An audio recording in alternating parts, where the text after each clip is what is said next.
Alléluia. C'est ce que le Saint-Esprit me met à cœur que je viens dire. J'ai l'habitude de dire que autant je prêche sur le mariage, autant je sais, nous essayons de nous réajuster vis-à-vis de la parole de Dieu.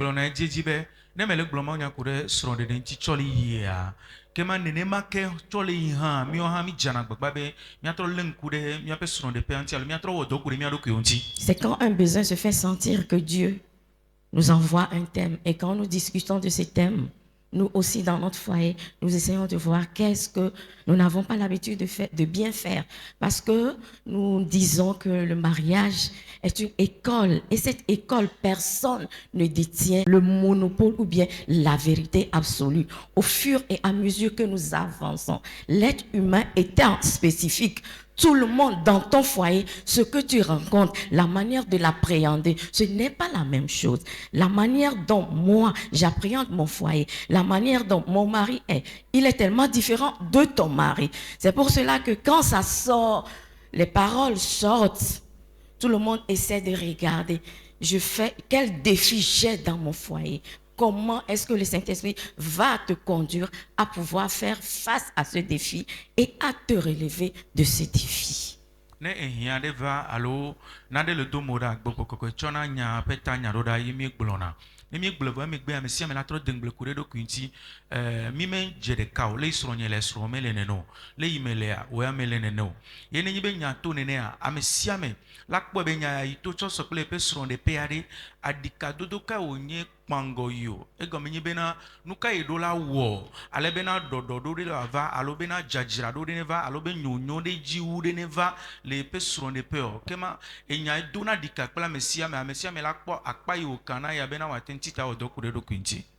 Alléluia.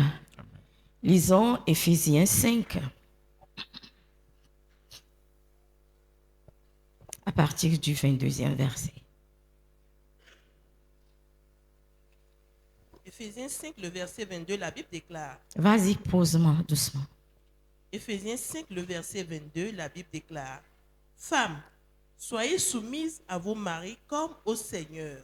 Amen. Continue.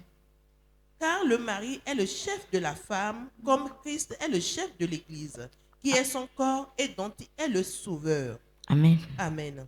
Ici, on nous fait comprendre que chaque femme soit soumise à son mari comme au Seigneur.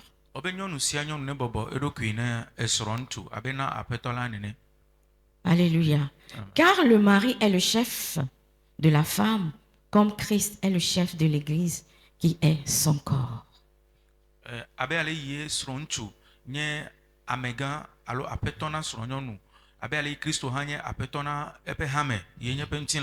Et dont il est le sauveur. Nous allons voir ici que la Bible est en train de faire l'analogie de notre vie amoureuse, à vie de foyer, avec notre relation avec notre Seigneur Jésus-Christ.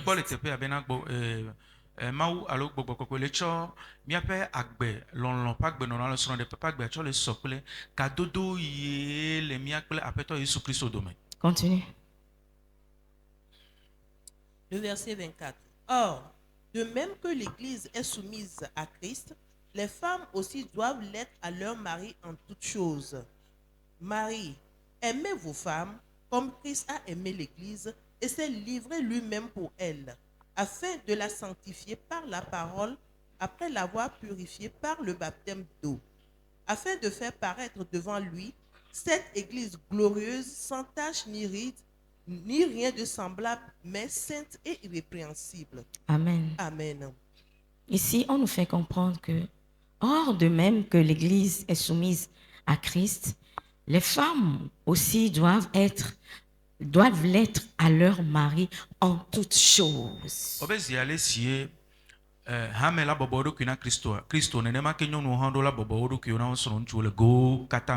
En toutes choses. On n'a pas dit dans certaines choses. En toutes choses. Amen. Et ici, on nous dit, Marie, que chacun aime sa femme comme Christ a aimé l'Église et s'est livré lui-même pour elle, afin de la sanctifier en la purifiant et en la lavant par l'eau de la parole, pour faire paraître devant lui cette église glorieuse, sans tache, ni ride, ni rien de semblable, mais sainte et irréprochable.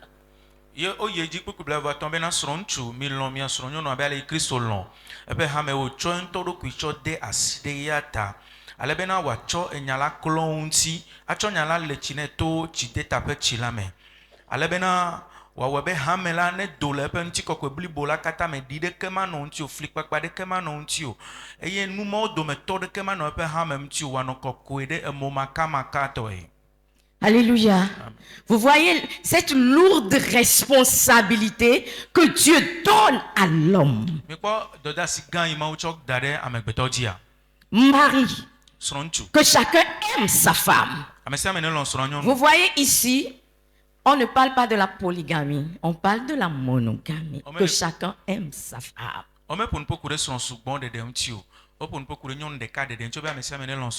Comme Christ a aimé l'église et s'est livré lui-même pour elle. Ce qui veut dire qu'en tant que mari, tu dois pouvoir te livrer pour ta femme. Tu dois pouvoir mourir pour ta femme. Alléluia. Amen. Et on nous dit ici, afin de la sanctifier, en la purifiant et en la lavant par la parole, par l'eau de la parole. Toi, en tant qu'homme, tu dois maîtriser la parole de Dieu. Parce que tu dois laver ta femme par cette parole, la rendre ni ride, ni tache, irréprochable devant Dieu. C'est ce que Dieu fait à l'église. Vous n'allez jamais voir Christ crier que tel fidèle me dépasse. Christ ne l'a jamais fait. Peu importe la lourdeur, la noirceur, la complication de ta vie, quand tu te donnes à Christ avec sincérité, tu dis au Seigneur que je n'ai que toi. Alléluia. Bartimée, il a crié. Christ savait en réalité que malgré que son père était là, il croyait en lui. Christ ne pouvait que intervenir. Nous sommes en 2025. Laisse-moi te dire, Nabal était très mauvais dans la Bible. Mais Nabal avait une femme qu'on appelait Abigail. Quand David a voulu tuer Nabal, Abigail a su comment apaiser David. Et quand vous lisez, Abigail a prophétisé sur David en disant, mon Seigneur, 12 fois. Quand Nabal était mort, David était parti prendre Abigail parce qu'il y avait des vertus en cette femme. Pourtant, la Bible nous dit que Nabal était mauvais. Il était très mauvais. Aujourd'hui, nous regardons dans la vie de nos femmes, nos maris. Je regrette de t'avoir épousée. Elle est très mauvaise. Elle est très compliquée. Vous croyez que nous, on n'est pas mauvaise? Nous, on n'est pas mauvais. On n'est pas compliqué. Tout le monde est compliqué à sa manière. Tout le monde est mauvais en sa manière.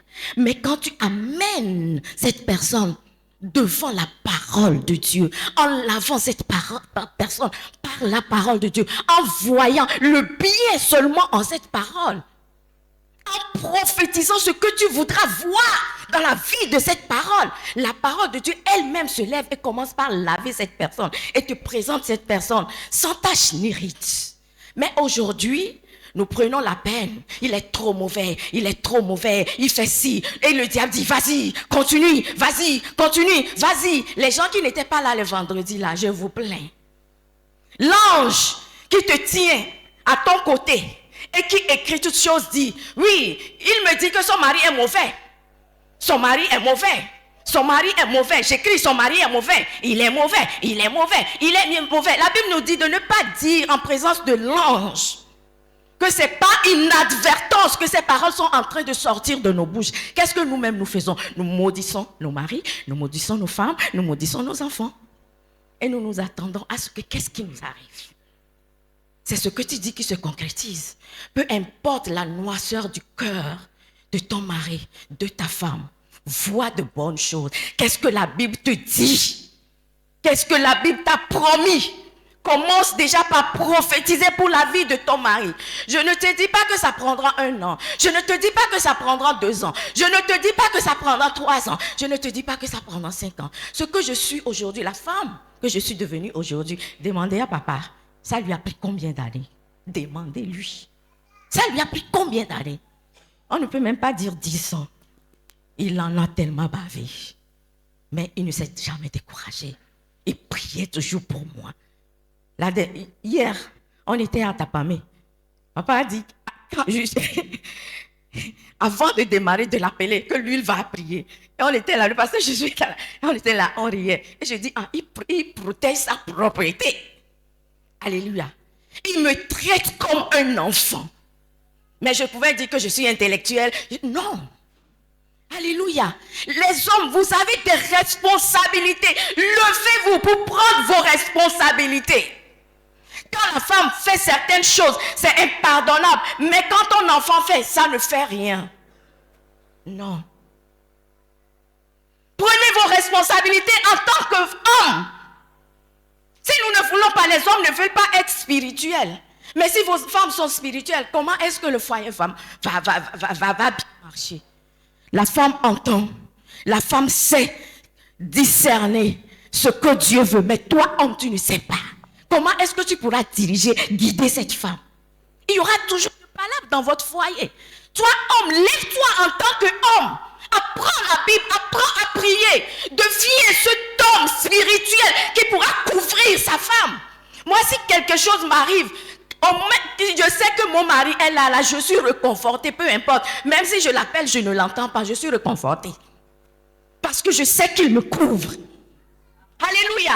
Je sais qu'il me couvre. Ne laisse pas ta femme te dépasser dans le monde spirituel. Ne laisse pas ta femme être plus spirituelle que toi. Lève-toi.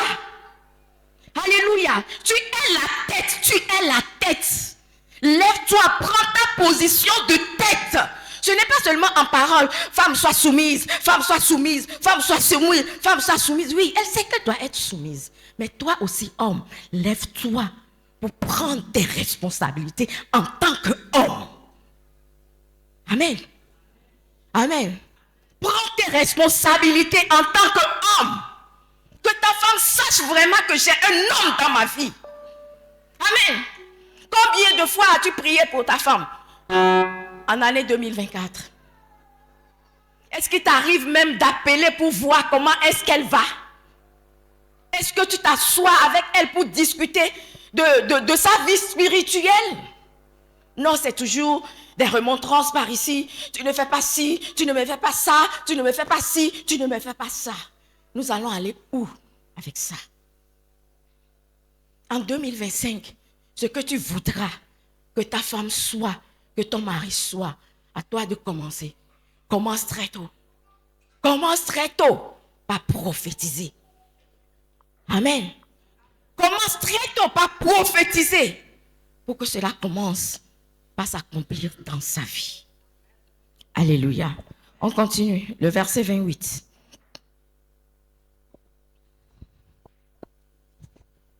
Verset 28. C'est ainsi que les maris doivent aimer leur femme comme leur propre corps. Celui qui aime sa femme s'aime lui-même. Amen. Amen. On nous dit, c'est ainsi que les maris doivent aimer leur femme. Et on nous avait déjà dit plus tôt, en la sanctifiant, en la purifiant par la parole. Si toi-même tu ne connais pas la parole, comment est-ce que tu pourras purifier une personne par la parole? Comment est-ce que tu pourras parler la parole de Dieu? Laissez-moi vous dire que dans la société, il y a certaines situations qui se présentent. La femme dit ça, l'homme dit ça. Mais quand il y a des complications, vous rentrez dans la Bible. Qu'est-ce que la Bible a dit? Et la Bible vous départage. Sinon, vous allez vous quereller. Qu'est-ce que la Bible a dit? Quand vous vous appuyez sur la Bible, vous connaissez la Bible. Vous saurez que non, la Bible a déjà tranché. C'est fini. Nous croyons en la Bible.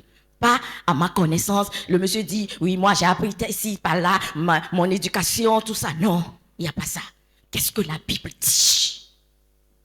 On dit c'est ainsi que le mari doit aimer sa femme comme son propre corps. Amen. Celui qui aime sa femme s'aime lui-même. Les hommes qui ont la force, qui peuvent taper une femme. Et au-delà de taper, certains hommes ont la bouche. Quand on vous sort des paroles là, vous allez vous asphyxier. Alléluia. Tu te détruis toi-même. Tu te détruis toi-même. Alléluia. On dit c'est ainsi que le mari doit aimer sa femme comme son propre corps. Celui qui aime sa femme s'aime lui-même. Et le verset 29 nous dit, car jamais personne n'a haï sa propre chair, mais il la nourrit et en prend soin comme Christ le fait pour l'Église. Tant que tu peux prendre soin de toi-même, là, c'est de la même manière que tu prendras soin de ta femme. Il n'y a pas de distinction. Que tu maltraites ta femme, tu te maltraites toi-même. Même si tu dis non, ça ne fait rien. Dans le monde spirituel, tu te maltraites toi-même. C'est ce que la Bible dit. Quand tu insultes ta femme, tu te maltraites toi-même. De la même manière, toi, femme qui ne sais pas respecter, se soumettre à ton mari, c'est la même chose. C'est la même chose. Autant tu sais te soumettre à ton mari, c'est tu le fais à toi-même. Parce que vous êtes une seule chair. Autant tu sais l'honorer, tu t'honores toi-même. Parce que vous devenez une seule chair. Alléluia. En 2025, nous devons prendre de bonnes résolutions. Fini les querelles. Amen. Fini les querelles. Fini les insultes par ici, par là. Fini les hommes qui lèvent les mains sur leurs femmes. Amen.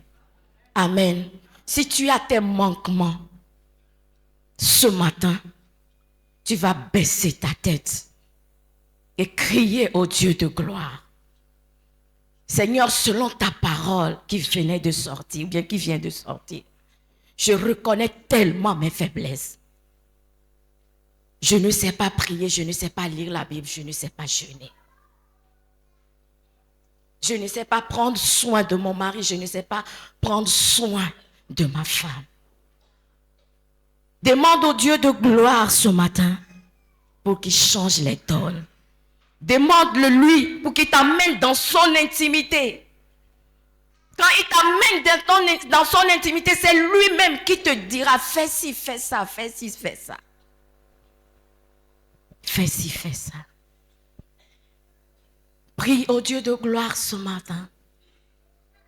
En tant qu'homme, est-ce que tu arrives à pouvoir jouer ce rôle? Est-ce que tu y arrives? Si tu n'y arrives pas, demande au Dieu de gloire de t'aider à pouvoir y arriver. En tant que femme, si tu n'es pas une femme soumise, demande au Dieu de gloire de pouvoir t'aider.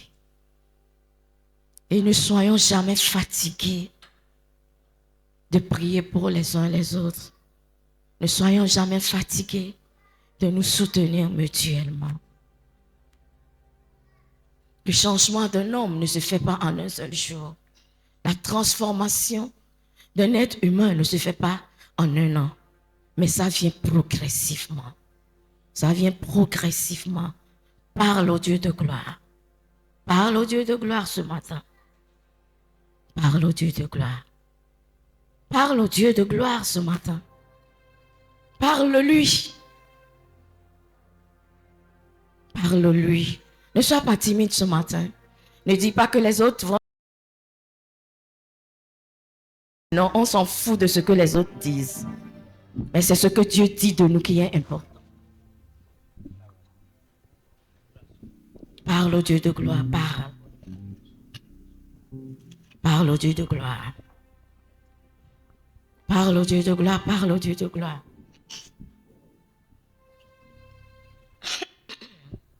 Parle, parle, parle. Ne te tais pas, ne te tais pas. Parle. Parle.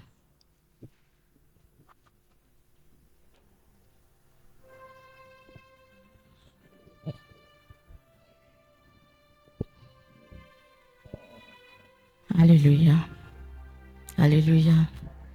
Amen. Nous allons lire un dernier verset et puis je vais partir.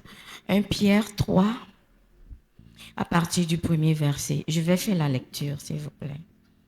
Femmes, que chacune soit de même soumise à son mari, afin que si quelques-uns n'obéissent point à la parole, qu'ils soient gagnés. J'ai dit 1 Pierre 3, à partir du premier verset. Si vous n'avez pas la page, suivez ce que je suis en train de dire. Femmes, que chacune soit de même soumise à son mari, afin que si quelques-uns n'obéissent point à la parole, ils soient gagnés sans parole par la conduite de leur femme, en voyant votre manière de vivre chaste et respectueuse, ayant non cette parure extérieure qui consiste dans les tresses, tout ça. Le verset 7 nous dit, Marie, montrez à votre tour de la sagesse dans vos rapports à vos femmes comme à un sexe plus faible. Pardon. Honorez-la comme devant aussi hériter avec vous de la grâce, de la vie. Qu'il en soit ainsi, afin que rien ne vienne faire obstacle à vos prières. Amen. Vous comprenez? Marie, montrez à votre tour de la sagesse dans vos rapports avec votre femme, comme avec un sexe plus faible. Honorez-la comme devant aussi hériter avec vous de la grâce, de la vie. Qu'il en soit ainsi, afin que rien ne vienne faire obstacle à vos prières. Amen. Sachez que quand vous n'êtes pas en phase, vous vous disputez, il y a quelque chose qui vient faire obstacle à vos prières. Peu importe le nombre de jours que vous allez prier, peu importe le nombre de jours que vous allez jeûner, vos prières n'iront nulle part parce qu'il y a un obstacle. Amen. Amen. Et très tôt, on nous dit au verset 1, on dit, femme, que chacun soit soumise à son mari, afin que si quelqu'un n'obéisse point à la parole, qu'il soit gagné par sa parole, sans parole, par la conduite de leur femme. Et qui veut dire que toi aussi, femme, tu as une très grande responsabilité à jouer. Si ton mari n'est pas né de nouveau, par ton comportement, par la parole de Dieu que toi tu connais, tu pourras amener le cœur de cet homme vers le Seigneur Jésus-Christ. Et on nous dit que les maris aussi doivent avoir un rapport à leur tour de la sagesse dans vos rapports avec vos femmes, comme un sexe plus faible. Ce qui veut dire que peu importe ce que la personne pourra faire, tu verras le sexe faible en cette femme. Ne dis pas que non, c'est parce qu'elle a la bouche que chaque fois je dois la gifler pour qu'elle se taise. La Bible te dit qu'elle est le sexe faible. Amen. Honorez-la comme devant aussi hériter de la grâce et de la vie.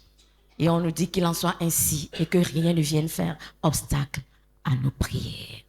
Si tu veux vraiment évoluer, être l'enfant de Dieu, être cette personne que Dieu a faite de toi en 2025, prends tes dispositions. Prends tes dispositions.